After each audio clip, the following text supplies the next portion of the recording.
ಜಿಲ್ಲಾ ಅಧ್ಯಕ್ಷರೇ ಮತ್ತು ಎಲ್ಲ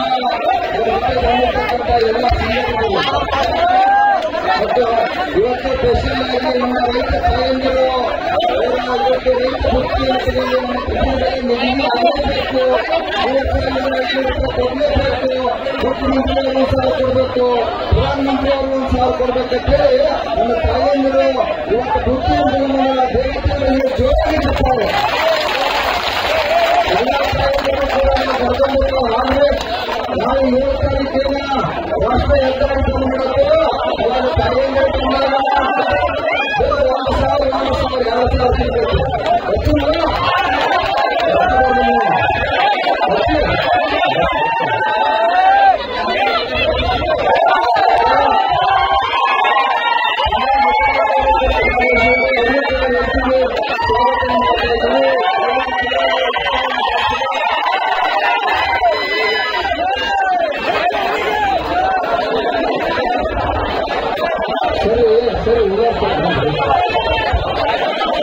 ಇದೇ ದಕ್ಷಿಣ ಭಾರತದ ಹಿಂದುತ್ವದ ಗಟ್ಟಿಗನೇ ಸನಾತನ ಧರ್ಮಕ್ಕಾಗಿ ತಮ್ಮ ಬದುಕನ್ನೇ ತಾಳಿರ್ತಕ್ಕಂಥ ನಮ್ಮೆಲ್ಲ ಆರಾಧ್ಯ ಆಗಿರ್ತಕ್ಕಂಥ ಸನ್ಮಾನ್ಯ ಶ್ರೀ ಪ್ರಮೋದ್ ಮುತಾಲಿಕರು ಬಂದ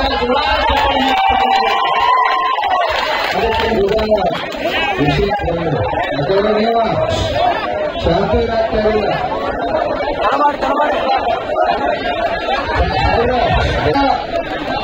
ನಮ್ಮ ಎಲ್ಲ ಬಿಜೆಪಿ ಕೇಂದ್ರದಲ್ಲಿರ್ತಕ್ಕಂಥ ಈರಪ್ಪನವರಿರ್ಬೋದು ಮತ್ತು ಅಧ್ಯಕ್ಷರಿರ್ಬೋದು ಎಲ್ಲ ಬಳಗಕ್ಕೂ ಕೂಡ ನನ್ನ ವಿನಂತಿ ಏನಂತಂದ್ರೆ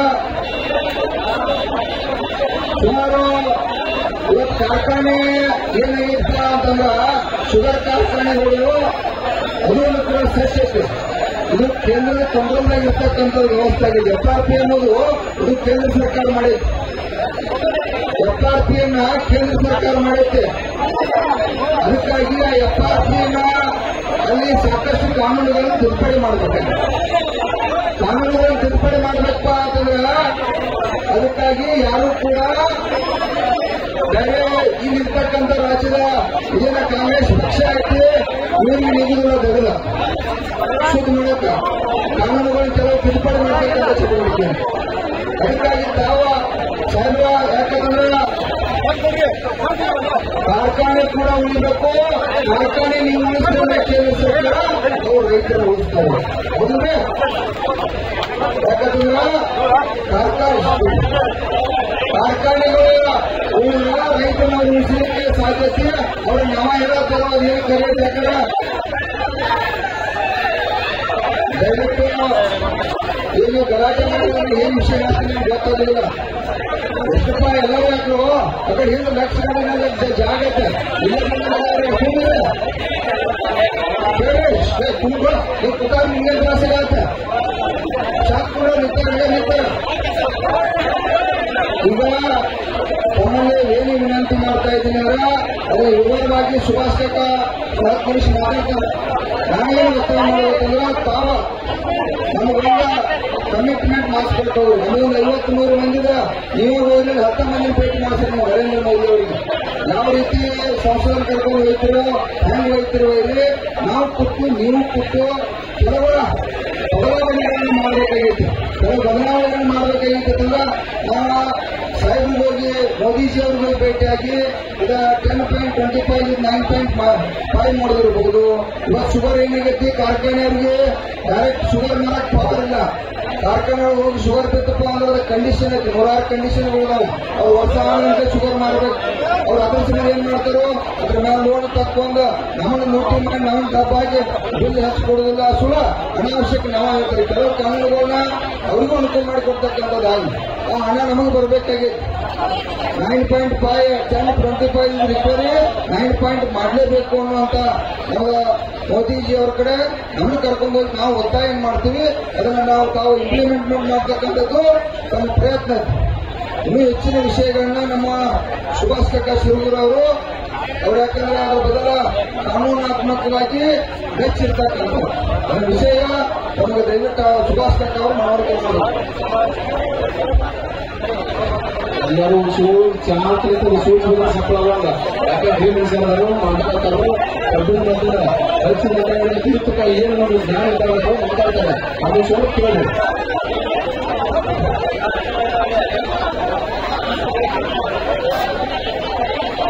ಎಲ್ಲರಿಗೂ ನಮಸ್ಕಾರ. ಈಗ ನಮ್ಮ ಕಬ್ಬಿನ ಬೆಲೆ ನಾವು ತಗೊಂಡು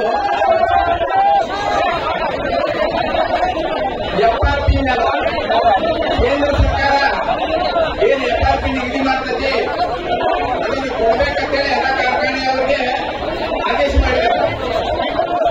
ಆ FRP ಯಾವ ರೀತಿ ನಿಗದಿ ಮಾಡಬೇಕಾಗಿತ್ತು ಅಂತಂದ್ರೆ ಕಬ್ಬು ಬೆಳೆಗಾರರಿಗೆ ಕಬ್ಬು ಬೆಳೆಯ ಖರ್ಚನ್ನು ಹೊರತುಪಡಿಸಿ ಕಬ್ಬು ಬೆಳೆಗಾರರಿಗೆ FRP ನಿಗದಿ ಮಾಡಬೇಕಾಗಿತ್ತು. ಆದ್ರೆ ಇವತ್ತ ಆ FRP ನಿಗದಿ ಮಾಡಿದ್ದು ಯಾವ ರೀತಿ ಐತಿ ಅಂತಂದ್ರ ನಾವು 1 ಎಕರೆ ಕಬ್ಬು ಬೆಳೆದ್ರ 25ರಿಂದ 35,000 ರೂಪಾಯಿ ಲಾಭ ಮಾಡಿದ್ವಿ. ಅದ ಯಾವ ಕಾರಣಕ್ಕೆ ಆಗ್ತದೆ ಅಂತಂದ್ರ ಯಾರು ಮಾತಾಡ್ಬೇಕು ಅದ ಆ ಬೇಸ್ 9.5 ಇದ್ದದನ್ನ 10.25 ತಂದದಾಗಿರುವುದು ಅಥವಾ ಸರಿಯಾಗಿ ಪ್ರತಿ ವರ್ಷ ನಮ್ಮ ಖರ್ಚು ವೆಚ್ಚಗಳನ್ನ ಆಧಾರವಾಗಿ ಇಟ್ಕೊಂಡ ಏನ ಅದನ್ನ FRP ಎಷ್ಟು ಮಾಡಿಸಿಕೊಂಡು ಬರಬೇಕಾಗಿತ್ತು ಆ ರೇಷನ್ FRP ಖರ್ಚು ಮಾಡಿಲ್ಲ. 2 ವರ್ಷ FRP ನಿಗದಿನೇ ಮಾಡಲಿಲ್ಲ. ಒಂದು 3 ವರ್ಷ ಯಾಕೆ ಮಾಡ್ತಾರೆ ಯಾಕೆ ಮಾಡ್ತಾರೆ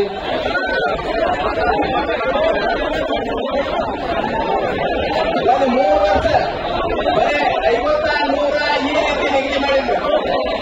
ಇದು ಎಲ್ಲಾ ಕಾರಣದಿಂದ ನಮಗೆ ಇವತ್ತ 1150 ರೂಪಾಯಿ FRP ಒಳಗೆ ಕಡಿಮೆ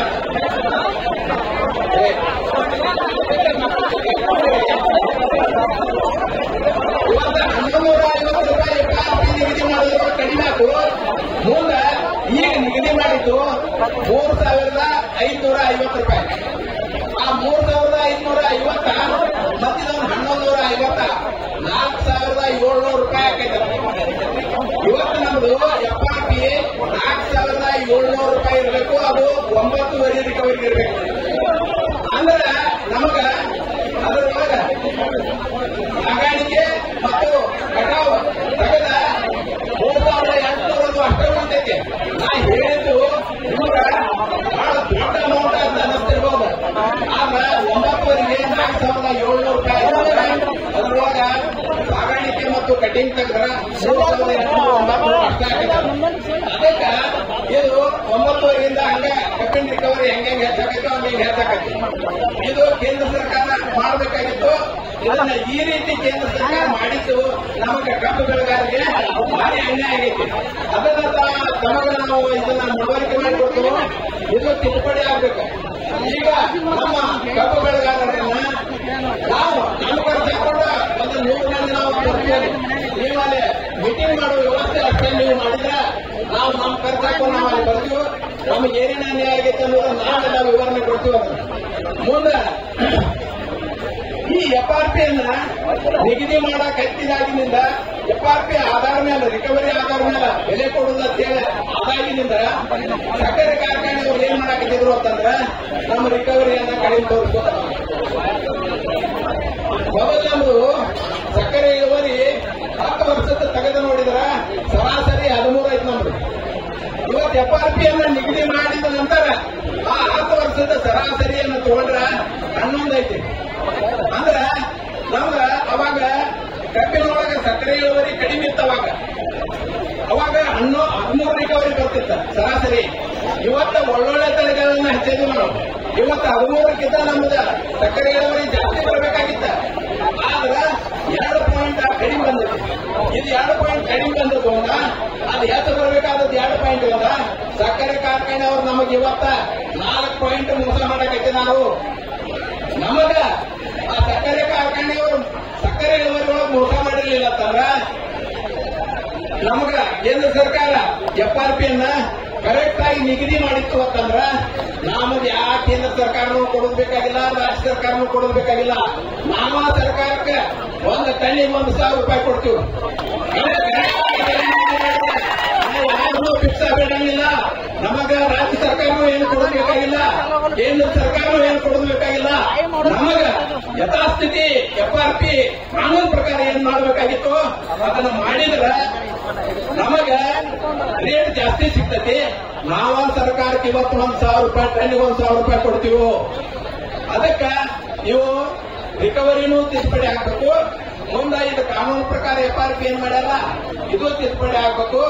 ಮುಂದೆ ಟ್ರಾನ್ಸ್ಪೋರ್ಟೇಷನ್ ದಾಗ ಏನ್ ಮೋಸ ಮಾಡಾಕ್ತಾರಂದ್ರ HMT ತಿಳ್ಕೊಂಡ ಅದರ 9,900, 1,893 ಈ ರೀತಿ ತೋರಿಸ್ತಾರೆ. ಆದ್ರೆ ಅಲ್ಲಿ ಟ್ರಾನ್ಸ್ಪೋರ್ಟೇಷನ್ ದಾರಿಗೆ ಉಳಿದ ಅಮೌಂಟ್ ಕಡಿಮೆ ಕೊಡ್ತಾರೆ. 20 ಕಿಲೋಮೀಟರ್ ಒಳಗ 218 ರೂಪಾಯಿ ಕೊಡ್ತಾರೆ. ಕಟಾವುದಾರರಿಗೆ 366 ರೂಪಾಯಿ ಕೊಡ್ತಾರೆ. ಇದನ್ನು ಕೊಟ್ಟ ನಂತರ ಅವರಿಗೆ 1 ಟನ್ನಿಗೆ 400 ರೂಪಾಯಿ ಉಳಿತಿದೆ. 1 ಕಿಲೋಮೀಟರ್ದಿಂದ 20 ಕಿಲೋಮೀಟರ್ ತನಕ ಯಾರು ಕಬ್ಬು ಕೊಟ್ಟಾರೋ ಅವರಿಗೆ 400 ರೂಪಾಯಿ ಇವತ್ತು ಚೆನ್ನಾಗಿ ಆಗ್ತೈತಿ. ನಮ್ಮ ಕಬ್ಬು ಬೆಳೆಗಾರರು ಇದನ್ನ ಆಲೋಚನೆ ಮಾಡ್ಬೇಕು. ನಾ ಇದನ್ನ DC ಆಫೀಸ್ದಾಗ ಹೇಳೋಣ. ಇದನ್ನ ಹಳೆಯ ಕಾರ್ಖಾನೆ ಕಬ್ಬು ಬೆಳೆಗಾರರನ್ನ ತಗೊಂಡು ಹೋಗಿ ಅಲ್ಲಿ ಕೋರ್ಟಿಗೆ ಅದನ್ನ ಇದನ್ನ ಮಾಡಿದ್ರ ಅಲ್ಲಿ ಅದರದ್ದು ಚರ್ಚೆ ನಡೀತ. ಅಲ್ಲಿ ಅದಕ್ಕೊಂದು ಆಯೋಗ ರಚನೆ ಮಾಡಿದ್ರ. ಆ ಆಯೋಗ ರಚನೆ ಮಾಡಿದವ್ರು ಏನ್ ಮಾಡಿದ್ರು ಅಂತಂದ್ರ ಇದನ್ನ ಸರಿಯಾಗಿ ತನಿಖೆ ಮಾಡಲಾರ್ದ 1 ಕಿಲೋಮೀಟರ್ದಿಂದ 3 ಕಿಲೋಮೀಟರ್ ಮಟ್ಟ ಲೆಕ್ಕ ಮಾಡಿದ್ರು.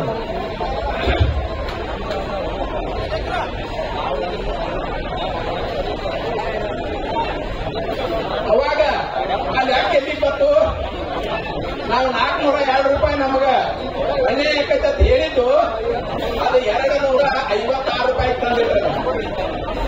ಅಲ್ಲಿ ನಮ್ಮ ಕಬ್ಬು ಬೆಳೆಗಾರರು ಏನ್ ಮಾಡಿದ್ರಂತಂದ್ರ ನಾವು 256 ಎತ್ತಿ ಹೇಳಿ ಬಹಳ ಖುಷಿ ಆತವ್ರಿಗೆ.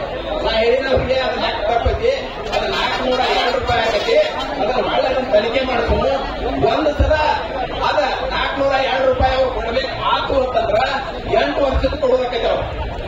ಈಗ ಬರೀ 256 ಕೊಡುದು ಅದನ್ನ 27 ಕೋಟಿ ರೂಪಾಯಿ ಆಗಿದ್ದಾರೆ. ಅದ 402 ರೂಪಾಯಿ ಆತಂದ್ರ 50 ಕೋಟಿ ರೂಪಾಯಿ ಆಗಿದ್ದಾರೆ. 50 ಕೋಟಿ 7 ವರ್ಷದಿಂದ ನಮ್ಗೆ ವಸೂಲಾದ್ರ 3,500 ಕೋಟಿ ರೂಪಾಯಿ ನಮ್ಗೆ ಬರ್ತದೆ.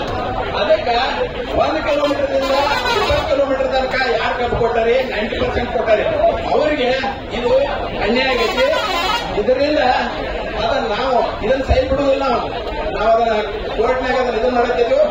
ಅಲ್ಲ ಸರ್ಕಾರದವರು ಅದನ್ನ ಹೇಳಿ ಅವ್ರಿಗೆ ತಾಕೀತು ಮಾಡಿ ಅದನ್ನ ಎಷ್ಟು ನೀವು ಟ್ರಾನ್ಸ್ಪೋರ್ಟೇಷನ್ ಕೊಡ್ತೀರಿ ಅಕ್ಟೋಬರ್ ಅಂತ ಹೇಳಿ ಮಾಡ್ತಿದ್ರೆ ಸರಿ. ಇಲ್ಲ ತಂದ್ರೆ ನಾವು ಕೋರ್ಟಿಗೆ ಹೋಗ್ಬೇಕಾಗತಿ, ಅದನ್ನ ನ್ಯಾಯ ಪಡ್ಕೋಬೇಕಾಗತ್ತೆ ಅಂತ ಹೇಳಿ ನಾ ಇನ್ನೂ 1 ತಾಸು ಮಾತಾಡ್ಬೇಕು. ನಾ ಬಹಳ ವಿಷಯ ಐತೆ, ಆಗ ಟೈಮ್ ಇಲ್ಲ. 10 ನಿಮಿಷ ಮಾತಾಡ್ರೆ ಹೇಳಾಕ್ತಾರೋ ಅದಕ್ಕೆ ನಾ ಮುಗಿಸ್ತೀನಿ. ಸರ್ ಕಾका ವಿಷಯ ಕೇಳ್ಕೊಳ್ಬೇಕು. ಶುಗರ್ ಕಮಿಷನರ್ ಗೊತ್ತಿಲ್ಲ ಕಾಕ ಇಡೀ ಜಗತ್ ದೇಶದ ಎಷ್ಟು ಕಾರ್ಖಾನೆಗಳು ದೇಶದಾಗ ಎಷ್ಟು ಎಲ್ಲಿ ರಿಕವರಿ ಐತಿ, ಯಾವ ರೀತಿ ಮೋಸ ಮಾಡ್ತಾರೋ ಅನ್ನೋದ ಬಹಳ ಅದ್ಭುತ ಆಗಿ ಬರೀ ಜೆರಾಕ್ಸ್ಗೆ 10 ಲಕ್ಷ ರೂಪಾಯಿ ಆಗಿತ್ತು ಅವನ. ಅದಕ್ಕೆ ಹೊಲ ಮಾರಿ ನಿಮ್ಗೇನು ಗೊತ್ತೈತಿ.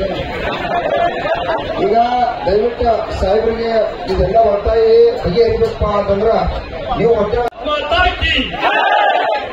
ಕಬ್ಬು ಬೆಳೆಗಾರರ ಹೋರಾಟಕ್ಕೆ, ರೈತ ಸಂಘಟನೆಗೆ ಕಳೆದ 1 ವಾರಗಳಿಂದ ರೈತರ ಕಬ್ಬು ಬೆಳೆಗೆ ಹೆಚ್ಚಿನ ಬೆಲೆ ಕೊಡಬೇಕಂತ ಹೇಳಿ ರೈತ ಸಂಘದ ನೇತೃತ್ವದ ಈ ಹೋರಾಟದಲ್ಲಿ ಭಾಗವಹಿಸಿರ್ತಕ್ಕಂಥ ಭಾರತೀಯ ಜನತಾ ಪಾರ್ಟಿಯ ರಾಜ್ಯದ ಅಧ್ಯಕ್ಷರು, ರೈತ ಪರ ಹೋರಾಟಗಾರರು, ಈ ನಾಡಿನಲ್ಲಿ ರೈತ ನಾಯಕರೆಂದೇ ಪ್ರಸಿದ್ಧಿಯಾಗಿರುವ ಸನ್ಮಾನ್ಯ BS ಯಡಿಯೂರಪ್ಪನವರ ಸುಪುತ್ರರು ಆಗಿರುವ ಶ್ರೀಯುತ BY ವಿಜಯಣ್ಣನವರೇ, ಮಾಜಿ ಸಚಿವರು ರೈತ ಮುಖಂಡರಾಗಿರ್ತಕ್ಕಂಥ ಶಶಿಕಾಂತ್ ನಾಯ್ಕರವರೇ, ಹಿಂದುತ್ವದ ಪರ ತನ್ನ ಜೀವನವನ್ನೇ ಮುಡಿಪಾಗಿಟ್ಟು ಒಂದು ಧ್ಯೇಯಕ್ಕಾಗಿ ಹೋರಾಟ ಮಾಡ್ತಾ ಇರ್ತಕ್ಕಂಥ ಸನ್ಮಾನ್ಯ ಪ್ರಮೋದ್ ಮುತಾಲಿಕ್ ಅವರೇ, ಪಕ್ಕದ ಕ್ಷೇತ್ರದ ಮಾಜಿ ಶಾಸಕರು, ಪಕ್ಷದ ರಾಜ್ಯ ಪ್ರಧಾನ ಕಾರ್ಯದರ್ಶಿಯಾಗಿರ್ತಕ್ಕಂಥ ಪಿ ರಾಜೀವ್ ಅವರೇ, ಭಾರತೀಯ ಜನತಾ ಪಾರ್ಟಿಯ ಬೆಳಗಾವಿ ಜಿಲ್ಲಾ ಅಧ್ಯಕ್ಷರಾಗಿರ್ತಕ್ಕಂಥ ಸುಭಾಷ್ ಪಾಟೀಲ್ ಅವರೇ, ಬಾಗಲಕೋಟ್ ಜಿಲ್ಲಾ ಅಧ್ಯಕ್ಷರಾಗಿರ್ತಕ್ಕಂಥ ಶಾಂತನಗೌಡರೇ, ಇನ್ನೊಬ್ಬ ರೈತ ಮುಖಂಡರಾಗಿರ್ತಕ್ಕಂಥ ಗೋವಿಂದ ಕೊಪ್ಪದವರೇ ಮತ್ತು ಈ ಹೋರಾಟದ ನೇತೃತ್ವ ವಹಿಸಿರ್ತಕ್ಕಂಥ ಯಾವ ಶಶಿಕಾಂತ್ ಗುರೂಜಿ ಅವರೇ, ಚುನಪ್ಪ ಪೂಜಾರಿ ಅವರೇ, ನಮ್ಮ ಶಿವಾನಂದ್ ಅವರೇ, ಅಂಗಡಿ ಸಹೋದರರೇ, ಎಲ್ಲರ ಹೆಸರುಗಳಾದ ಸುಭಾಷ್ ಸಿಂಗೂರ್ ಹಿರಿಯ ನಾಯಕರಾದಂತಹ ಸುಭಾಷ್ ಸಿಂಗೂರ್ ಅವರೇ, ಇಲ್ಲಿ ಉಪಸ್ಥಿತಕ್ಕಂಥ ಎಲ್ಲ ರೈತ ಪರ ಬಂಧು ಭಗಿನಿಯರೇ, ಮಾಧ್ಯಮದ ಸ್ನೇಹಿತರೆ, ಕಳೆದ 6 ದಿನಗಳಿಂದ ನಿರಂತರವಾಗಿ ನಾವು ಹೋರಾಟ ಮಾಡ್ತಾ ಇವತ್ತು 7ನೇ ದಿವಸಕ್ಕೆ ನಾವು ಪದಾರ್ಪಣೆ ಮಾಡಿದ್ವಿ. 7ನೇ ದಿವಸ ಕೂಡ ಸಂಜೆ ಆಗಿದೆ. ಹಲವಾರು ವಿಷಯಗಳನ್ನ ಚರ್ಚೆ ಮಾಡಿದ್ದೀವಿ. ಬಹುಶಃ ನಾನು ನೆನಪು ಮಾಡ್ಕೋತೀನಿ, 80ರ ದಶಕದೊಳಗೆ ನಾನು ರೈತ ಸಂಘಕ್ಕೆ ಹೋರಾಟವನ್ನ ಸಂಘಟನೆ ಮಾಡಿದ್ದಕ್ಕಾಗಿ ಅವರಿಗೆ ಒಬ್ಬ ರೈತನ ಮಗನಾಗಿ ಕೈ ಎತ್ತಿ ನಮಸ್ಕಾರ ಮಾಡ್ತೀನಿ. ಯಾಕೆ ಅವರಿಗೆ ನಮಸ್ಕಾರ ಮಾಡ್ತೀನಿ ಅಂದ್ರೆ 80ರ ದಶಕದೊಳಗೆ ನಾನು ನೆನಪು ಮಾಡ್ಕೋತೀನಿ ಹಿಂದಿನ ಘಟನಾವಳಿಗಳನ್ನ. ನಾವು ನಮ್ಮ ಟೆಕ್ನೊಳಗ ಪಕ್ಕದ ಹಳ್ಳಿಯಾಗಿ ಯಾರೋ ತಿನ್ಕೊಂಡಾರಂತ ಹೇಳಿ ಆ ಊರಿಗೆ ಬಸ್ ಸಿಗಂಗಿಲ್ಲ ಅಂತ ಹೇಳಿ ನಮ್ಮ ಟೆಕ್ನೊಳಗೆ ಹಚ್ಚುವಾದ್ರು ಪೊಲೀಸರು ನಮಗೆ ಕೇಸ್ ಹಾಕ್ತಿದ್ರು. ನೆನಪೈತಲ್ಲ ನಿಮ್ಗೆ? ಪೊಲೀಸರು ಕೇಸ್ ಹಾಕ್ತಿದ್ರು, ರೈತರ ಮೇಲೆ ಕೇಸ್ ಬೀಳ್ತಿತ್ತು. ಅಂತ ಕಠಿಣ ಪರಿಸ್ಥಿತಿಯೊಳಗೆ ಪ್ರೊಫೆಸರ್ ನಂಜುಂಡಸ್ವಾಮಿ, ಬಾಬಾಗೌಡ ಪಾಟೀಲ್, ರುದ್ರೇಶ್ ಅವರು, MD ಸುಂದರೇಶ್ ಅವರು, ಬಹಳ ಮಂದಿ ಹೆಸರು ಹೇಳ್ಬೋದು ನಾವು. ಅವರೆಲ್ಲರ ನೇತೃತ್ವವಾಗಿ ಹೋರಾಟ ನಡೆದು ರೈತ ಕೂಡ ಈ ಜಗತ್ತಿನಲ್ಲಿ ಸ್ವಾಭಿಮಾನದಿಂದ ಬದುಕಬಹುದಂತೇಳಿ ಸ್ವಾಭಿಮಾನದ ಬದುಕನ್ನ ಕಟ್ಟಿಕೊಟ್ಟಿರ್ತಕ್ಕಂಥ ಚಳವಳಿ ನಾವು ಯಾರಾದ್ರೂ ಇದ್ದ ರೈತ ಸಂಘಟನೆ ಚಳವಳಿ ಅಂತ ಹೇಳಿಕೆ ಹೇಳ್ತೇವೆ. ಯಾವುದೇ ಅಧಿಕಾರಿ ರಾಜಕಾರಣಿ ನನ್ನ ಊರಿಗೆ ಬರಬೇಕಾದ್ರೆ ರೈತ ಸಂಘ ಪರ್ಮಿಷನ್ ತಗೊಂಡ್ಬರ್ಬೇಕಂತೇಳಿ 80ರ ದಶಕದ ಬೋರ್ಡ್ ಹಾಕಿ ಹೋರಾಟ ಮಾಡಿದಂತ ರೈತ ಸಂಘಟನೆ ಇವತ್ತು ಮತ್ತೆ ಮರುಕಳಿಸುವಂತ ಒಂದು ಸಂದರ್ಭ ಬಂದದ. ಇವತ್ತು ಯಾಕೆ ಬಂದದಂದ್ರೆ ಯಾವಾಗ ಆಳುವಂತ ಸರ್ಕಾರಗಳು ನಮ್ಮ ಬೇಡಿಕೆಗೆ ಸ್ಪಂದಿಸಲಿಲ್ಲ ಅಂತಂದ್ರ, ನಮ್ಮ ನೋವಿಗೆ ಸ್ಪಂದಿಸಲಿಲ್ಲ ಅಂತಂದ್ರ ರೈತ ಸಹಜವಾಗಿ ಚಳವಳಿಯನ್ನು ಹಿಡಿತಾನೆ. ಕೇವಲ ಚಳವಳಿ ಹಿಡಿದಲ್ಲ, ನೀವು ಕಳೆದ 5-6 ದಿನಗಳಿಂದ ರೈತರ ಸಹನೆಯನ್ನು ಪರೀಕ್ಷೆ ಮಾಡ್ತಾ ಇದ್ದೀರಿ. ರೈತ ಬಂಡಾಯ ಹೇಳೋದಕ್ಕಿಂತ ಮುಂಚೆ ನೀವು ಬಂದು ಈ ರೈತರ ಎದುರುಗಡೆ ಇದಕ್ಕೆ ಪರಿಹಾರ ಕಂಡುಹಿಡಬೇಕಂತ ಹೇಳಿ ಈ ರೈತರ ಹೋರಾಟಕ್ಕೆ ಶಕ್ತಿ ತುಂಬುವಂತ ದಿಶೆಯಿಂದ ಭಾರತೀಯ ಜನತಾ ಪಾರ್ಟಿಯ ನಮ್ಮ ಅಧ್ಯಕ್ಷರು ಕೂಡ ನಿಮ್ಮ ಎದುರುಗಡೆ ಇಲ್ಲೇ ಇದ್ದಾರೆ ನಿನ್ನಿಂದ. ಹೀಗಾಗಿ ನಾವು ಚರ್ಚೆ ಮಾಡ್ತಾ ಇದ್ದೀವಿ. ನಾವೇನು ಕೇಂದ್ರದಾಗ ಅದೀವಿ, ನಮ್ದೇನೂ ತಪ್ಪೇ ಇಲ್ಲ, ಎಲ್ಲರೂ ರಾಜ್ಯದವರು ಮಾಡಲಿ ಅಂತೂ ಹೇಳುದಿಲ್ಲ. ನಾವು ಆಗಲಿ ಚರ್ಚೆ ಆಗಲಿ, ಯಾವುದು ಸಾಧ್ಯ ಇದೆ ಅದನ್ನು ಮಾಡೋಣ. ರಾಜ್ಯ ನಮ್ಮ ಅಧ್ಯಕ್ಷರ ನೇತೃತ್ವದಲ್ಲಿ ಬಹಳಷ್ಟು ವಿಷಯಗಳನ್ನು ಅವರು ಗಮನಕ್ಕೆ ತರುವ ನಾವು ಕೂಡ ಈಗಾಗಲೇ ಮಾತಾಡಿದ್ದೀವಿ. ಸನ್ಮಾನ್ಯ ಸುಭಾಷ್ ಸಿಂಗೂರ್ ಅವರು ಹೇಳಿದ್ರು, ಅವಾಗ ಇಷ್ಟಿತ್ತು ಈಗಿಷ್ಟಿತ್ತು ಅಂತೇಳಿ. ನಾನು ವಾದವನ್ನ ಮಾಡೋಕೆ ಹೋಗೋದಿಲ್ಲ. ನಿಮ್ಮ ಬೇಡಿಕೆಗಳಿಗೆ ನಾನೇನೋ ಉತ್ತರ ಕೊಟ್ಟು ನಾನು ಇಲ್ಲೇ ನಿಮ್ಗೆ ವಾದ ಮಾಡಿ ಅನ್ನುವಂಥದ್ದಲ್ಲ. ನಾನು ಅತ್ಯಂತ ವಿನಯದಿಂದ, ಅತ್ಯಂತ ರೈತರಿಗೆ ಗೌರವದಿಂದ ನಾವು ಏನ್ ಮಾಡಿದೀವಿ ಅನ್ನುವಂಥದ್ದನ್ನು ಕೂಡ ನಿಮ್ಮ ಗಮನಕ್ಕೆ ತರುವಂತ ಪ್ರಯತ್ನವನ್ನು ಮಾಡ್ತೀನಿ. ಮತ್ತು ನೀವು ಏನೇನು ಆಗ್ಬೇಕಂತ ಹೇಳ್ತೀರಿ ಅದನ್ನ ಕೇಂದ್ರ ಸರ್ಕಾರದ ಗಮನಕ್ಕೂ ಕೂಡ ತರ್ತಕ್ಕಂಥ ಪ್ರಾಮಾಣಿಕ ಪ್ರಯತ್ನವನ್ನ ಭರವಸೆಯನ್ನು ಕೂಡ ಈ ಸಂದರ್ಭದಲ್ಲಿ ನಾನು ಕೊಡ್ತೇನೆ. ರಾಜ್ಯದ ಹಿರಿಯ ಮುಖಂಡರು ಬರ್ತಾರೆ ಅನ್ನುವಂತ ಸುದ್ದಿ ನಾವು ಕೇಳಿದೆವು. ಸನ್ಮಾನ್ಯ ಎಚ್.ಕೆ. ಪಾಟೀಲ್ ಬಂದಾಗ ರಾಜ್ಯ ಸರ್ಕಾರ ಏನ್ ಮಾಡಬೇಕನ್ನುವಂಥದ್ದು ಕೂಡ ನಾವು ಗಮನಕ್ಕೆ ತರ್ತೀರಿ ಅನ್ನುವಂಥ ವಿಶ್ವಾಸ ನನಗಿದೆ. ಹೀಗಾಗಿ ಇವತ್ತು ಸನ್ಮಾನ್ಯ ಸುಭಾಷ್ ಅವರು ಹೇಳಿ ಕಳೆದ ಇಷ್ಟು ವರ್ಷಗಳಲ್ಲಿ ಬದಲಾವಣೆ ಆಗ್ಯದ FRP ತರ ನಿಗದಿ ಮಾಡುವಾಗ ಅಂತ ಹೇಳಿ ನಾನು ಅತ್ಯಂತ ಕಳಕಳಿಯಿಂದ ಅವ್ರ ಗಮನಕ್ಕೆ ತರ್ತೀನಿ. ನಾವು 2014ರಿಂದ 2025ರ ಅವಧಿಗೆ 11 ವರ್ಷಗಳಲ್ಲಿ ನಾವು ಎಷ್ಟು FRPನ ಮರುಪರಿಶೀಲನೆ ಮಾಡಿದ್ರು ಅನ್ನುವಂಥದ್ದು ತಾವು ಒಂದ್ಸಲ ಗಮನಿಸಬೇಕಾಗ್ತದೆ. ಇಲ್ಲಿ ನಾವು ಎಷ್ಟು ಪರಿವರ್ತನೆ ಮಾಡಿದ್ರು ಅನ್ನುವಂಥದ್ದು ಕೂಡ ಸಾಕಾಗುವುದಿಲ್ಲ. ನಾನು ಒಪ್ತೇನೆ, ಯಾಕಂದ್ರೆ ನಾನು ಒಬ್ಬ ಕಬ್ಬು ಬೆಳೆಗಾರನು. ಒಬ್ಬ ಕಬ್ಬು ಬೆಳೆಗಾರನ ಕಾಸ್ಟ್ ಆಫ್ ಕಲ್ಟಿವೇಷನ್, ಕಬ್ಬು ಬೆಳೆಯಲಿಕ್ಕೆ ಎಷ್ಟು ಖರ್ಚು ಬರ್ತದ ಈ ಜಗತ್ತಿನಲ್ಲಿ ತಾನು ಉತ್ಪಾದನೆ ಮಾಡಿದಂತ ವಸ್ತುಗೆ ಎಲ್ಲರೂ ಬೆಲೆ ಕಟ್ತಾರೆ. ಆದ್ರೆ ರೈತರಿಗೆ ಆ ಸ್ವಾತಂತ್ರ್ಯ ಇವತ್ತು ಸಿಕ್ಕಿಲ್ಲ ಅನ್ನುವಂಥದ್ದು ಕೂಡ ನಾನು ನೋಡೋಲ್ಲ. ರೈತ ಬೆಳೆದಂತ ಬೆಳೆಗೆ ನಾನು ಬೆಲೆ ಕಟ್ಟೋದಿಲ್ಲ, ಯಾರೋ ವ್ಯಾಪಾರಿ ಬಂದು ಬೆಲೆ ಕಟ್ತಾನೆ ನೋಡೋಲ್ಲ ನಮಗೆ. ಆದ್ರೆ ಒಂದೇ ಸಲ ಬದಲಾವಣೆ ಆಗ್ಲಿಕ್ಕೆ ಸಾಧ್ಯ ಇಲ್ಲ. ಹಂತ ಹಂತವಾಗಿ ಬದಲಾವಣೆ ಮಾಡೋಣ. ಆದ್ರೆ ನಾವೇನು ಬದಲಾವಣೆ ತಂದೇವಿ. ನಾವಿದ್ದಾಗ 8:30 ಇರಲಿಲ್ಲ, ನಾವು ಬಂದಾಗ 9:30 ಇತ್ತು, ಅದು 10:25 ಹೋಗ್ಯಾವ. ಅಲ್ಲಿ ಅನೇಕ ಅಧಿಕಾರಿಗಳು ಯಾವ ರೀತಿ ಅದನ್ನು ಹೇಳಿದಾರೋ ಗೊತ್ತಿಲ್ಲ ನಮಗೂ. ಅದನ್ನು ನಾವು ತಿದ್ದುಪಡಿ ಮಾಡುವಂತ ಪ್ರಾಮಾಣಿಕ ಪ್ರಯತ್ನವನ್ನು ಮಾಡ್ತೀವಿ. ಅದು ನೀವು 1400 ಆಗ್ತದೆ ಅಂತ ಹೇಳ್ತೀರಿ. ನನಗನ್ನಿಸ್ತದೆ ಇವತ್ತು ಫಾರ್ ರಿಕವರಿ 355 ರೂಪಾಯಿ ನಮಗ ಇವತ್ತು ಬಿದ್ದರೆ, ಫಾರ್ ರಿಕವರಿ 355 ಬಿದ್ದರೆ 0.75 ಎಷ್ಟು ಬೀಳ್ತದೆ ನೀವೇ ಹೇಳಿ. ಅಂದ್ರೆ ಒಂದು ಟನ್ಗೆ ಹತ್ತತ್ರ 270 ರೂಪಾಯಿ ಬೀಳ್ತದೆ. ನನ್ನ ಪ್ರಕಾರ 1100 ಏನು ಡಿಫರೆನ್ಸ್ ಆಗುದಿಲ್ಲ. ಏನ್ ಭಾಳ ಮಾಡೋದಿಲ್ಲ. ಕೇಂದ್ರ ಸರ್ಕಾರ ಮನಸ್ಸು ಮಾಡಿದ್ರೆ ಕೊಡಕ್ಕೆ ಸಾಧ್ಯದ ಕನ್ವಿನ್ಸ್ ಮಾಡಬೇಕಾಗಿದೆ, ಅದಕ್ಕೆ ಅವಕಾಶ ತಗೋಬೇಕಾಗಿದೆ. ಯಾಕಂದ್ರೆ ಒಕ್ಕೂಟ ವ್ಯವಸ್ಥೆ ನಮ್ಮಂತ ಅನೇಕ ರಾಜ್ಯಗಳು ಕೂಡ ಎಲ್ಲರೂ ವರದಿ ತಗೊಂಡು ಕೇಂದ್ರ ಸರ್ಕಾರ ಏಕಾಏಕಿ ಮಾಡೋದಿಲ್ಲ. ಈ ತರದ ದರ ನಿರ್ಣಯ ಮಾಡುವಾಗ ರಾಜ್ಯ ಕೊಟ್ಟಿರ್ತಕ್ಕಂಥ ವರದಿ ಆಧಾರದ ಮೇಲೆ ಕೇಂದ್ರ ಸರ್ಕಾರ ಕೂಡ ನಿರ್ಣಯ ತಗೋಬೇಕಾಗ್ತದೆ. ಆದ್ರೆ ನಾನು ನಿಮ್ಮ ಮೂಲಕ ಈ ರಾಜ್ಯ ಸರ್ಕಾರಕ್ಕೆ ಒಂದು ಪ್ರಶ್ನೆ ಕೇಳಲಿಕ್ಕೆ ನಾನು ಬಯಸ್ತೇನೆ. ಯಾಕಂದ್ರೆ ನಾನು ನಿನ್ನೆ ತನಕ ರಾಜಕಾರಣ ಮಾತಾಡಿಲ್ಲ. ರೈತರ ಕಷ್ಟ ಸುಖ ಏನಿದೆ ನಾವು ಮಾತಾಡಿದ್ದೀವಿ. ಆದ್ರೆ ಮಾಧ್ಯಮದ ಸ್ನೇಹಿತರು ಇಲ್ಲಿ ಎದುರುಗಡೆ ಮಾನ್ಯ ಮಂತ್ರಿಗಳಲ್ಲಿ ಬರ್ತಾರೆ ಬಂದಾಗ ತಾವು ಕೂಡ ಅವ್ರಿಗೆ ಪ್ರಶ್ನೆ ಮಾಡಬೇಕಾಗ್ತದೆ. FRP ಇಡೀ ದೇಶಕ್ಕದ, ಇಡೀ ದೇಶಕ್ಕೆ FRP ಒಂದೇ ಇದ್ದಾಗ ಪಕ್ಕದ ಗುಜರಾತ್ನವ್ರು ಕೊಡಬಹುದಾದ್ರೆ, ಪಕ್ಕದ ಮಹಾರಾಷ್ಟ್ರದವ್ರು ಈ ಹೆಚ್ಚಿಗೆ ದರ ಕೊಡಬೇಕಾದ್ರೆ ಕರ್ನಾಟಕ ಸರ್ಕಾರಕ್ಕೆ ಯಾಕೆ ಕೊಡ್ಲಿಲ್ಲ, ಕೊಡಕ್ ಆಗ್ತಾ ಇಲ್ಲ ಅನ್ನುವಂಥದ್ದು ಕೂಡ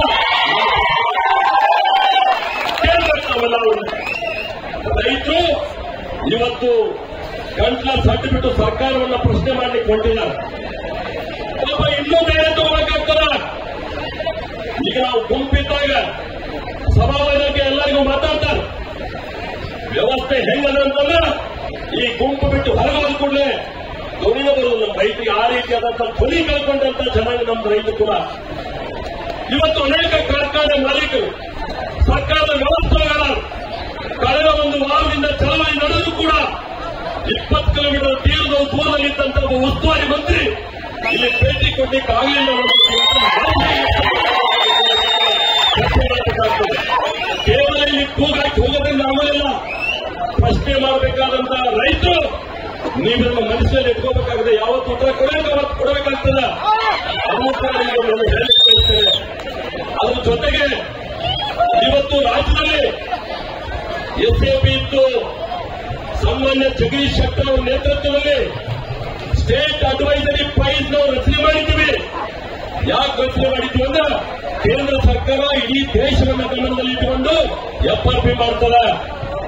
ಆದ್ರೆ ರಾಜ್ಯ ಸರ್ಕಾರ ಆಯಾ ಕಾರ್ಖಾನೆಗಳಿಗೆ ಅನುಗುಣವಾಗಿ ಯಾವ ಕಾರ್ಖಾನೆ ರಿಕವರಿ ಎಷ್ಟದ ಮತ್ತು ಯಾವ ಕಾರ್ಖಾನೆ ಏನೇನು ಉತ್ಪಾದನೆ ತೆಗಿತದ. ಯಾಕಂದ್ರೆ ಎಲ್ಲಾ ಕಾರ್ಖಾನೆಗಳು ಎಲ್ಲ ಉತ್ಪಾದನೆ ತೆಗಿಯಕ್ಕಾಗುವುದಿಲ್ಲ. ಕೂಡಪ್ಪ ರಮಣ ಕೂಡ ಏ ಕೂಡಪ್ಪ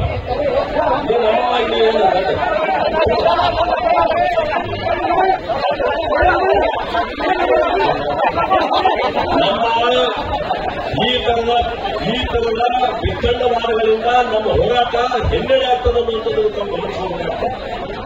ನಾನು ರೈತ ಪರವಾಗಿ ಮಾತಾಡ್ತಾ ಇದ್ದೀನಲ್ಲ, ನಿಮ್ಮನ್ನ ದೂರಿಟ್ಟು ನಿಮ್ಮನ್ನ ಮೋಸ ಮಾಡಿ ಹೋಗುವಂತದ್ದಲ್ಲ. ನಾವು ಬಂದು ಚಳವಳಿಯಲ್ಲಿ ಭಾಗವಹಿಸಿದ್ದೀವಿ, ಉಳಿದವರಿಗೆ ಯಾಕಾಗಿಲ್ಲ ಅನ್ನುವಂಥದ್ದು ಪ್ರಶ್ನೆ ಕೇಳ್ತಾ ಇದ್ದೀವಿ. ಆ ಎದುರಿಕೆ ಬೇಕಲ್ಲ, ಉಳಿದವರಿಗೆ ಯಾಕಾಗಲಿಲ್ಲ ಅಂದ್ರೆ ಇದರ ಪ್ರಶ್ನೆ ಮಾಡಬೇಕಾಗ್ತದ. ಇವತ್ತು ನಾನು ಕೇಳ್ತೀನಿ, ಆಯಾ ಕಾರ್ಖಾನೆಗಳ ರಿಕವರಿ ಬೇರೆ ಬೇರೆ ಅದ. ಒಂದು ಕಾರ್ಖಾನೆ 10 ತೋರಿಸಿದೆ, ಇನ್ನೊಂದು ಕಾರ್ಖಾನೆ 11 ತೋರಿಸ್ತದ, ಮತ್ತೊಂದು ಕಾರ್ಖಾನೆ 12 ತೋರಿಸ್ತದ. ಇಲ್ಲಿ ಕೃಷ್ಣಾ ನದಿ ಬೆಳೆದುಕೊಂಡ ಹೋದ್ರ ಕಬ್ಬಿನ ರಿಕವರಿ ಸಹಜವಾಗಿ ಅದು ಪ್ರಕೃತಿದಂತ ಕೊಡುಗೆ ಅಲ್ಲಿ ಜಾಸ್ತಿ ತೋರಿಸ್ತದ. ಈ ಕಡೆ ನಾವು ಘಟಪ್ರಭಾ ಅಂದ್ರೆ ಒಂದು ಸ್ವಲ್ಪ ಕಡಿಮೆ ಆಗ್ತದ, ಮಲಪ್ರಭಾ ನದಿಗಿಂತ ಹೊಂಟ್ರೆ ಇನ್ನಷ್ಟು ಕಡಿಮೆ ಆಗ್ತದ. ನಾನು ಹೋಗ್ತೀನಿ, ಯಾಕೆ ಕೇಂದ್ರ ಸರ್ಕಾರ ಎಲ್ಲರಿಗೂ ಒಂದೇ ತರ ಫಿಕ್ಸ್ ಮಾಡುವುದಿಲ್ಲ ಅಂತಂದ್ರೆ ಆಯಾ ಪ್ರದೇಶಕ್ಕೆ ಅನುಗುಣವಾಗಿ ಆಯಾ ಕಾರ್ಖಾನೆಗೆ ಅನುಗುಣವಾಗಿ ರಿಕವರಿ ಹೆಚ್ಚು ಕಡಿಮೆ ಇರ್ತದೆ ಅನ್ನುವಂಥ ಕಾರಣದಿಂದ ನಾವು ಎಲ್ಲರೂ ನಿರ್ಣಯ ತಗೊಳ್ಳಕ್ ಆಗುವುದಿಲ್ಲ ವೈಜ್ಞಾನಿಕವಾಗಿ ಅನ್ನುವಂಥದ್ದನ್ನು ಕೂಡ ತಮ್ಮ ಗಮನಕ್ಕೆ ತರಲಿಕ್ಕೆ ನಾನು ಬಯಸ್ತಾ ಇದ್ದೇನೆ.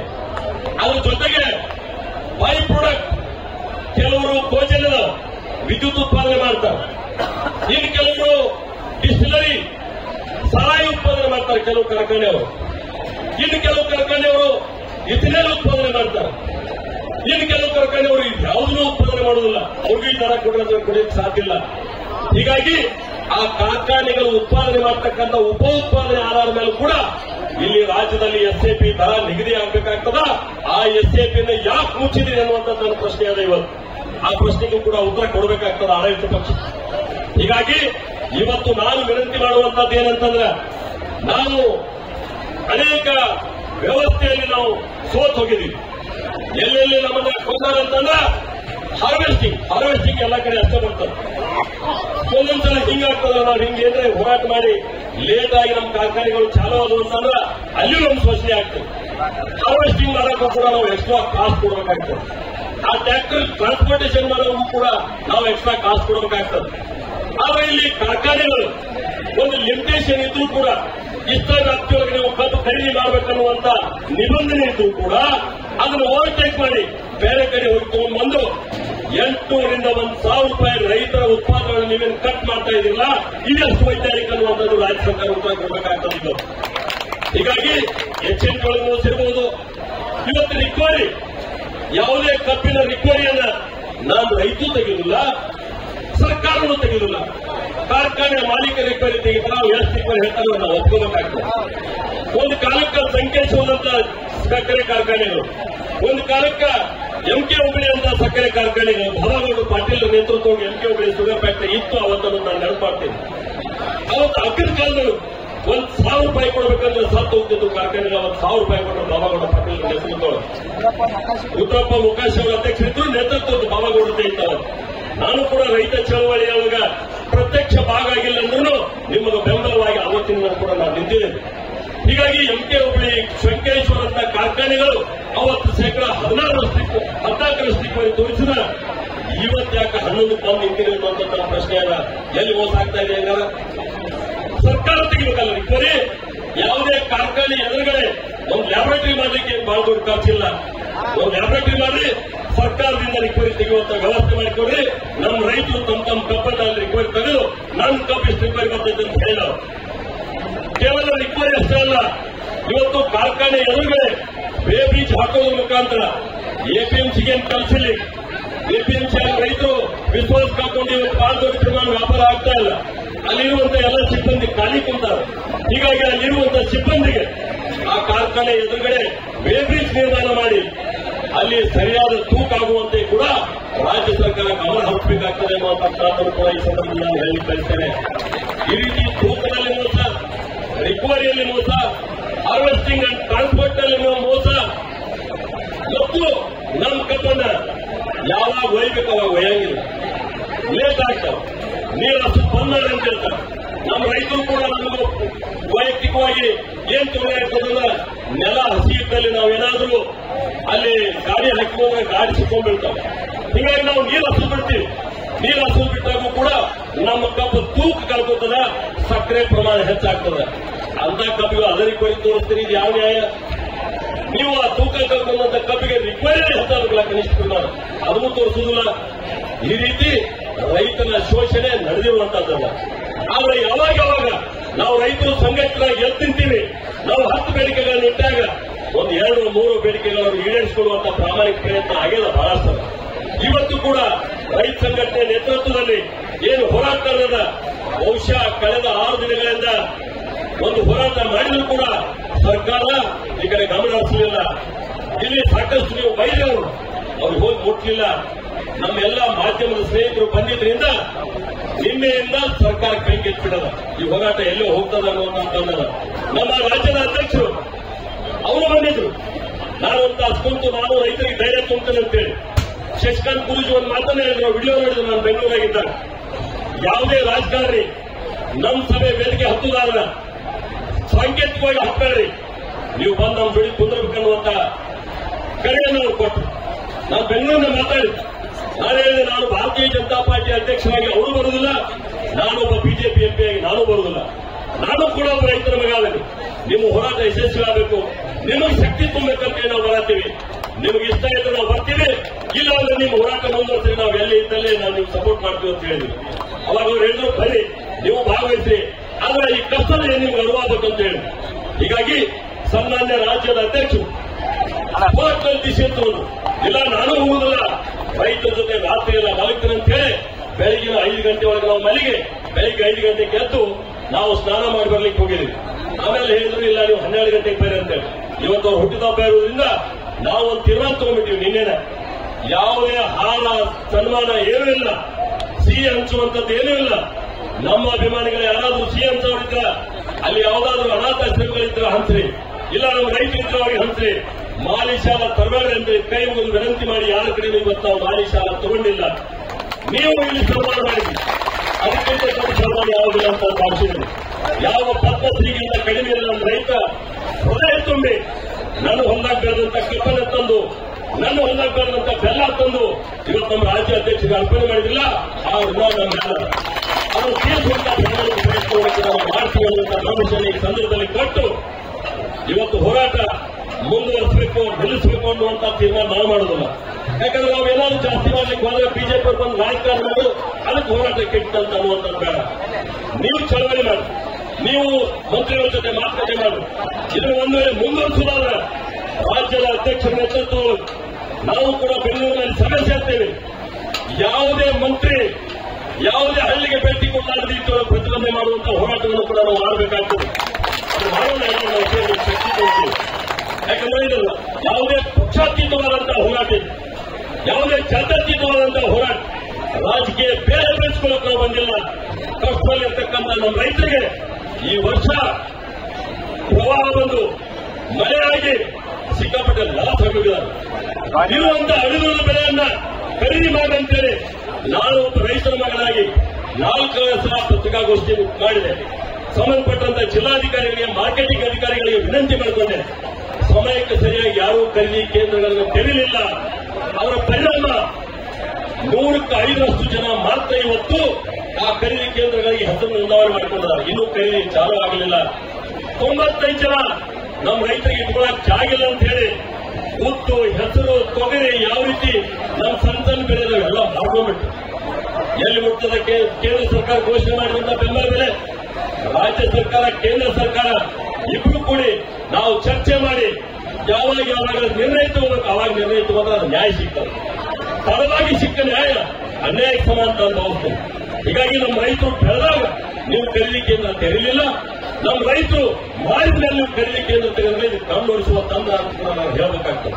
ಹೀಗಾಗಿ ರೈತ ಇವತ್ತು ಆರ್ಥಿಕವಾಗಿ ಜರ್ಜರಿತವಾಗಿ ಹೋಗಿದ್ದಾರೆ. ಸಣ್ಣ ಬೆಳೆಯೂ ಕೂಡ ಹಾಳಾಗಿದ್ದಾವೆ. ನೀವು ಉಳಿದಂತ ಕಬ್ಬಿನ ಬೆಳೆಗೂ ಕೂಡ ಬೆಲೆ ಕೊಡದೆ ಹೋದ್ರೆ ರೈತರ ಸ್ಥಿತಿ ಬೀದಿಗೆ ಬರ್ತದೆ. ಇನ್ನೊಂದು ಗಂಭೀರ ಸವಾಲು ಏನಾಗ್ತದೆ ಅಂದ್ರೆ ನಮ್ಮ ರೈತ ಸಿಟ್ಟಿಗೆದ್ದು ಇಲ್ಲ ನಾನು ಹೋರಾಟ ಮಾಡಿಬಿಡ್ತೇನೆ ಅಂತ ಕೂತ್ರೆ 1 ವರ್ಷ ಕಾರ್ಖಾನೆ ಬಂದಿದ್ರೆ ಅವ್ರು ಕಡಿಬಹುದು. ಆದ್ರೆ 1 ವರ್ಷ ನಮ್ಮ ರೈತರು ಬಂದಿದ್ರೆ ಬಹುಶಃ ನಾವು ಕಡಿಲಿಕ್ಕೆ ಸಾಧ್ಯ ಇಲ್ಲ. ಯಾಕಂದ್ರೆ ನಾವು ಬೀಜಕ್ಕೆ ಸಾಲ ಮಾಡಿದ್ವಿ, ಗೊಬ್ಬರಕ್ಕೆ ಸಾಲ ಮಾಡಿದೀವಿ, ನೀರು ಹಾಸಿದೀವಿ, ಕಸ ತೆಗೆದಿವಿ, ನಾವು ಅದ್ರ ಮೇಲೆ ಜೀವನ ಇಟ್ಕೊಂಡ್ತೀವಿ. ಹೀಗಾಗಿ ಮಾನವೀಯತೆ ಆಧಾರ ಮೇಲೆ ಈ ಸರ್ಕಾರ ಮಾನವೀಯ ಹೃದಯದ ಆಧಾರ ಮೇಲೆ ನಿರ್ಣಯವನ್ನು ತಗೋಬೇಕಾಗ್ತದ, ಪ್ರತಿಷ್ಠೆಯನ್ನು ಬಿಡಬೇಕಾಗ್ತದೆ. ನಾನು ಜಿಲ್ಲಾ ಉಸ್ತುವಾರಿ ಮಂತ್ರಿಗಳಿಗೆ ಕೈ ಮುಗಿದು ಪ್ರಾರ್ಥನೆ ಮಾಡ್ತೇನೆ. ನೀವು ಪ್ರತಿಷ್ಠೆ ಮಾಡಿಕೊಳ್ಬೇಡ್ರಿ ಈ ಹೋರಾಟವನ್ನು. ರೈತರ ಅಂತಃಕರಣವನ್ನು ಅರ್ಥ ಮಾಡಿಕೊಂಡು ನೀವು ಬಂದು ಸಮಸ್ಯೆಗೆ ಪರಿಹಾರವನ್ನು ಕಂಡಿಡಿದ್ರೆ ಬಹಳ ದೊಡ್ಡ ಮನುಷ್ಯರಾಗ್ತಿದ್ರಿ. ಆದ್ರೆ ಇದನ್ನು ಪ್ರತಿಷ್ಠೆ ಮಾಡ್ಕೊಂಡು ದೂರ ನೋಡ್ರಿ, ನಿಮ್ಗೆ ಧಿಕ್ಕಾರ ಇರಬೇಕಾಗ್ತದೆ. ಇವತ್ತು ನಾನು ರಾಜ್ಯಾಧ್ಯಕ್ಷರು ಕೂಡ ನಾವು ಸಕ್ಕರೆ ಸಚಿವರ ಜೊತೆ ಮಾತಾಡಿದ್ವಿ, ನಾವು ಶುಗರ್ ಕಮಿಷನರ್ ಜೊತೆ ಮಾತಾಡಿದ್ವಿ, ನಾವು ಜಿಲ್ಲಾಧಿಕಾರಿಗಳ ಜೊತೆ ಮಾತಾಡಿದ್ವಿ. ಏನು ಒತ್ತಡ ಹಾಕಿದ್ದೀವಿ. ಈ ಹೋರಾಟ ಇಲ್ಲೇ ನಿಲ್ಲುವುದಿಲ್ಲ ಅನ್ನುವಂತ ಗಂಭೀರದ ಸವಾಲನ್ನು ಎಚ್ಚರಿಕೆಯನ್ನ ಕೂಡ ಕೊಟ್ಟಿದ್ದೀವಿ. ಆದ್ರೆ ರೈತರು ನೀವು ತೀರ್ಮಾನ ಮಾಡಿ. ಇವತ್ತು ಅವ್ರು ಕೊಟ್ಟಾಗ ಬಹುಶಃ 3,500 ರೂಪಾಯಿ ನಾವೆಲ್ಲ ಡಿಮ್ಯಾಂಡ್ ಮಾಡಿದ್ವಿ. ಆದ್ರೆ ಎಷ್ಟು ಕಷ್ಟನೋ ಎಷ್ಟು ಸಾಧ್ಯವಾದ ನಮ್ಮ ರೈತ ಸಂಘಟನೆ ಮುಖಂಡರು ಕುರಿತು ಮಾತಾಡಿದಾಗ ಅವರಿಗೂ ಕೂಡ ನೀವು ಕಟ್ ಮಾಡುವಂತ ಕೆಲಸ ಮಾಡಬೇಕು. ಯಾಕಂದ್ರೆ ಯಾವುದೇ ಚಳವಳಿ ಒಂದೇ ದಿವಸಕ್ಕೆ ಎಲ್ಲ ಸಮಸ್ಯೆಗಳಿಗೂ ಪರಿಹಾರ ಕಂಡುಹಿಡಿತೇವೆ ಅನ್ನೋದು ನಾವು ಸುಳ್ಳಲ್ಲ. ಹೀಗಾಗಿ ಅವ್ರು ಯಾವ ನಿರ್ಣಯ ತಗೋತಾರೆ, ನಾವು ಮಾತ್ರ ಬರ್ತೀವಿ. ನೀವು ಯಾವ ನಿರ್ಣಯ ತಗೊಂಡ್ರು 3,200 ಕೊಡ್ತೀವಿ, ನಾವು ಬಿಡ್ತೀವಿ ಅಂದ್ರೆ ಯಾರು 3,300 ಕೊಡ್ತಾರೆ ಅಂದ್ರೆ ಯಾರು, ನೀವು 3,500 ತಗೊಂಡ್ರು ನಮ್ದೇ ತಕರಾರು. ಆದ್ರೆ ನಿಮ್ಮ ಹೋರಾಟಕ್ಕೆ ಬರ ತುಂಬತಕ್ಕಂಥ ಕೆಲಸ ನಾವು ಮಾಡ್ತೀವಿ. ಹೀಗಾಗಿ ರೈತರು ಕೂಡ ಬಹಳಷ್ಟು ಜನ ನನಗೆ ಅನೇಕ ಹೇಳ್ತಿರ್ತಾರೆ, ಇದೊಂದು ತಾರ್ಕಿಕ ಅಂತ್ಯ ಕಾಣಿಸ್ರಿ ಅಂತೇಳಿ. ತಾರ್ಕಿಕ ಅಂತ್ಯ ಒಬ್ಬರಿಬ್ಬರಿಂದ ಕಾಣುವುದಿಲ್ಲ. ಇದು ಯಾವ ರೀತಿ ಒಂದು ಚಳವಳಿಯಾಗಿ ರೂಪುಗೊಂಡಲ್ಲ, ಈ ಹೋರಾಟ ಚಳವಳಿಯಾಗಿ ರೂಪುಗೊಂಡಾಗ ಸರ್ಕಾರಗಳು ಕೂಡ ಬಗ್ಬೇಕಾಗ್ತದ, ನಮ್ಮ ಕಿವಿಗೆ ಓಡ್ಕೊಡ್ಬೇಕಾಗ್ತದೆ, ನಮ್ಮ ಧ್ವನಿಗೆ ಹೋಗ್ಕೊಡ್ಬೇಕಾಗ್ತದೆ. ಆ ರೀತಿ ಹೋರಾಟ ಇವತ್ತು ನೀವು ರೂಪಿಸಿದ್ವಿ, ನಾವು ಕೂಡ ನೀವು ಬೆಂಬಲ ಕೊಟ್ಟಿದ್ದೀವಿ. ಒಂದು ಸಾರ್ಥಕತೆ ನಮಗೂ ಕೂಡ ಇದೊಂದು ಚಳವಳಿ ಯಶಸ್ವಿಯಾಗಲಿ. ಹೀಗಾಗಿ ನಾನು ಜಾಸ್ತಿ ಮಾತನಾಡೋಣ, ಸ್ವಲ್ಪ ನಾನು ಎಮೋಷನಲ್ ಆಗಿ ಕಾಣಿಸ್ಕೊಳ್ತೇನೆ. ಯಾಕಂತಂದ್ರೆ ನಮ್ಮ ರೈತರು ಬಿಸಿಲಾಗಿ ಕೂತಾಗೂ ಕೂಡ ಬರಬೇಕಾದವರು ಬರಲಿಲ್ಲ ಅನ್ನುವಂಥ ನೋವಿನಿಂದ ಎಷ್ಟು ಮಾತಾಡಿದ್ದೀನಿ ನಾನು. ಹೀಗಾಗಿ ನಮ್ಮ ರಾಜ್ಯಾಧ್ಯಕ್ಷರು ಮಾತಾಡ್ತಾರೆ, ಅವ್ರು ಯಾವ ನಿರ್ಣಯ ಮಾಡ್ತಾರೆ ಆ ನಿರ್ಣಯಕ್ಕೆ ನಾವು ಕೂಡ ಬದ್ಧರಿವೆ. ಕೇಂದ್ರ ಸರ್ಕಾರದ ಜೊತೆ ಮಾತುಕತೆಯನ್ನು ಮಾಡೋದಾದ್ರೂ ಕೂಡ, ಯಾಕಂದ್ರೆ ಎಲ್ಲರೂ ಪ್ರಧಾನಮಂತ್ರಿ ಬಿಗರಿಸಕ್ಕೆ ಆಗುವುದಿಲ್ಲ. ಅಧಿಕಾರಿ ಶಾಹಿ ಇದ್ದಾರೆ, ವ್ಯವಸ್ಥೆ ಇದೆ. ಯಾರು ಇದಕ್ಕೆ ಸಂಬಂಧಪಟ್ಟಂತ ಯಾರು ಸಂಬಂಧಪಟ್ಟಂತ ಅಧಿಕಾರಿ ವರ್ಗದ ಅವರ ನಾನು ಕೂಡ ಒಬ್ಬ ಸಂಸದನಾಗಿ ನನಗೂ ಜವಾಬ್ದಾರಿ. ನಾನು ಹೋದಂತ ಏನು ಬೇರೆ ಮಾತಾಡಿಲ್ಲ, ರೈತರ ಸಮಸ್ಯೆ ಕುರಿತೇ ನಾನು ರಾಜ್ಯಸಭೆ ಧ್ವನಿ ಇರ್ತಕ್ಕಂಥ ಕೆಲಸ ಮಾಡಿದೆ. ಪ್ರತಿನಿತ್ಯ ನಾವು ಕೂಡ ರೈತರ ಪರವಾಗಿ ಯಾವ ಪತ್ರಿಕಾಗೋಷ್ಠಿ ಮಾಡೋದಿರ್ಬೋದು, ಡಿಸಿ ಅವರಿಗೆ ವಿನಂತಿ ಮಾಡೋದಿರ್ಬೋದು, ಯಾವುದೇ ಕೆಡಿಪಿ ಮೀಟಿಂಗ್ ಒಳಗಿರ್ಬೋದು, ಯಾವುದೇ ದಿಶಾ ಕಮಿಟಿ ಮೀಟಿಂಗ್ ಒಳಗಿರ್ಬೋದು, ರೈತರ ಪರ ಚಿಂತನೆ ಇಟ್ಕೊಂಡು ನಾವು ಕೆಲಸ ಮಾಡ್ತಾ ಇದ್ದೀವಿ. ನಾವು ಪರವಾಗಿ ಇರ್ತೀವಿ ಅಂತ ಭರವಸೆಯನ್ನು ನೀಡಿ ನಮಗೂ ಕೂಡ ಹಲವಾರು ಬಾರಿ ಭಾಗವಹಿಸಲಿಕ್ಕೆ ಅವಕಾಶ ಮಾಡಿಕೊಟ್ಟು ನನ್ನ 4 ವಿಷಯಗಳನ್ನು ನಿಮ್ಮೊಂದಿಗೆ ಹಂಚಿಕೊಳ್ಳಲಿಕ್ಕೆ ಅವಕಾಶ ಮಾಡಿಕೊಟ್ಟಿರ್ತಕ್ಕಂಥ ನಮ್ಮ ಎಲ್ಲ ರೈತ ಸಂಘಟನೆ ಸ್ನೇಹಿತರಿಗೂ ಕೂಡ ಅತ್ಯಂತ ಹೃದಯಪೂರ್ವಕವಾದ ಧನ್ಯವಾದಗಳನ್ನು ತಿಳಿಸ್ತಾ, ನಿಮಗೂ ಕೂಡ ಧನ್ಯವಾದಗಳನ್ನು ತಿಳಿಸಿ ನನ್ನ ನಮಸ್ಕಾರ.